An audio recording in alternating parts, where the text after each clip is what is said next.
Aujourd'hui donc, la fête, la solennité, c'est pas une fête, c'est une solennité des saints apôtres Pierre et Paul. Jadis, c'était ce jour-là que les prêtres, je précise, diocésains, étaient ordonnés. Pour les religieux, ça n'a jamais été cette date, pour toutes sortes de raisons, peu importe. C'était cette date qui était choisie. Et gardant ça en tête, je me disais, avec ce refrain du psaume 33, « De toutes mes frayeurs, le Seigneur me délivre ».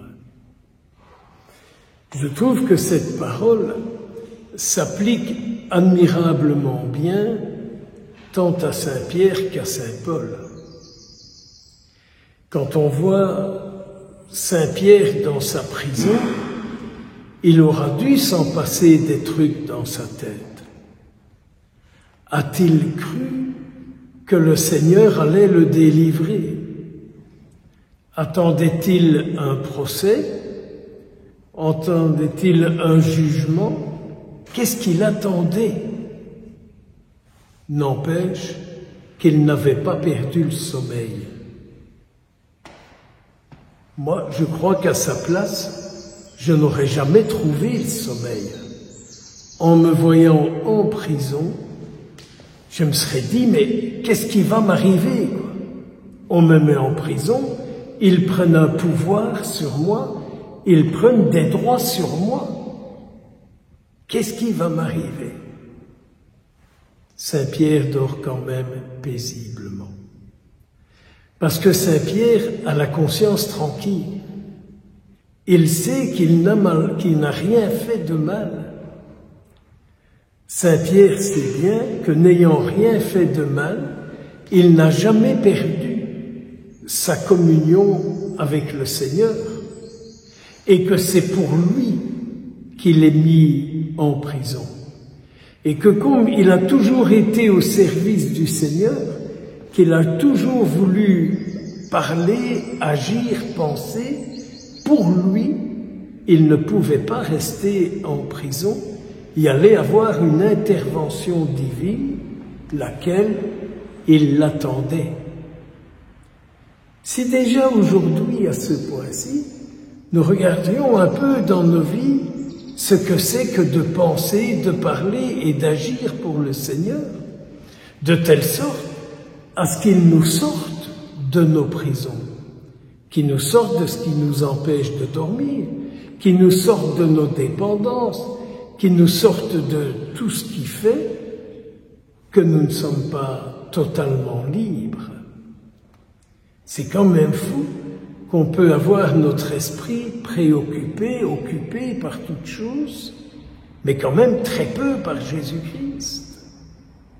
Nous sommes peu, enfin en tout cas, je peux avouer que je ne suis pas 24 heures sur 24 préoccupé par Jésus-Christ, alors que je le voudrais, que je voudrais n'être préoccupé que par sa vie, que par le rendre vivant, que par le souci de le faire connaître, que par le souci de le délivrer, de le libérer partout et surtout dans toutes les vies. Avoir le souci de libérer Jésus dans toutes les vies, peu importe la vie de qui, dans toutes les vies. Alors je comprends que Saint Paul, tout d'un coup, s'arrête, qu'il est mal pris, que lui aussi est enfermé, et qu'il se dit, mais peu importe ce qui m'arrivera, j'ai mené le bon combat. Peu importe ce qui m'arrivera, j'ai mené le bon combat, et je sais que je recevrai la couronne. Est-ce que nous pourrions dire ça aussi pour nous-mêmes, et de voir un peu quel est le combat que notre vie mène? Notre vie mène un combat. Lequel? Notre vie mène un combat quel est le combat que je mène? Je mène le combat pour garder une institution ou je combats pour mener, pour garder la présence de Jésus-Christ? Si vous, si moi, je mène ce combat-là, il n'y a pas de problème. Je suis certain de recevoir la couronne. Mais essayons quand même de bien voir notre vie, quel est le combat qu'elle mène. Nous qui sommes dans un monde, dans une société où on ramène tout à moi, rien que moi, toujours moi, et flûte pour le reste. En vous proclamant l'Évangile, que j'entendais la question de Jésus qui dit « Mais pour vous, qui suis-je » Nous sommes habitués d'entendre cette question. Et nous nous rendons compte qu'ils ne savent pas répondre. Ce qui me venait un peu en tête, c'était de me dire « Mais aujourd'hui,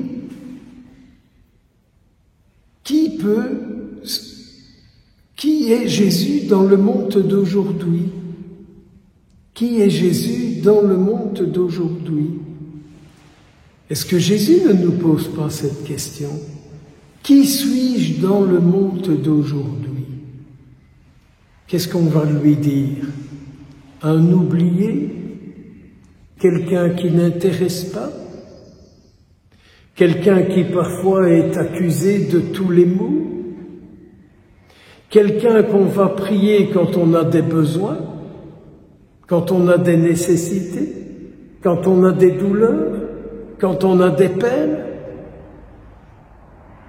Qui suis-je dans le monde d'aujourd'hui? Donnez un peu votre réponse. Et alors, à la fin, Jésus dira, « Et toi? Pour toi, qui suis-je? Celui qui me fait exister, celui qui me fait vivre? Ou bien je lui dirai, « Je veux que tu sois celui à qui je donne la vie, Jésus. Je voudrais être celui à qui tu donnes la vie, Jésus, qui te donne la vie, qui te permet de vivre. » J'espère qu'en ce jour béni de cette fête des Saints Apôtres, de cette solennité de Paul et de Pierre, nous puissions à notre tour regarder un peu ce que nous, chrétiens, pratiquons, ce qu'est aujourd'hui notre vie, qui est Jésus pour nous et comment peut-il vivre en départ de nos vies.